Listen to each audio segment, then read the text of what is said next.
Guys, কেমন আছেন সবাই? হ্যালো। বেবি তুমি কোথায়? আমার পিছনে একটা লোক ধাওয়া করতেছে, তুমি তাড়াতাড়ি আসো। আরে তুমি কোথায় আছো এখন? আমি এই যে প্রসাদগঞ্জ বাসের ব্রিজে, তুমি তাড়াতাড়ি আসো। এই তুই ছাড়, ছাড় দে, ছাড়। তুমি দাঁড়াও, আমি এখনই আসতেছি। চলেছে এবার। এই তুই ছাড়, ছাড় আমারে, ছাড় দে, ময়না, ছাড় দে।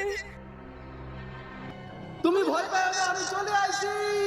ও দেখ আমার হিরো চলে আসছে, তোকে আবার শেষ করে দেবে। বেবি বাঁচাও, ছাড় আমারে, ছাড়। পাশে থাকবেন, দাঁড়াবেন।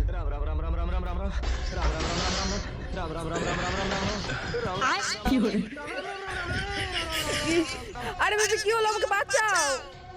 আদর বাবা, আমার ভয়তে বেশি মাথায় উঠে গেছে। তোরে কি না বাঁচাবে?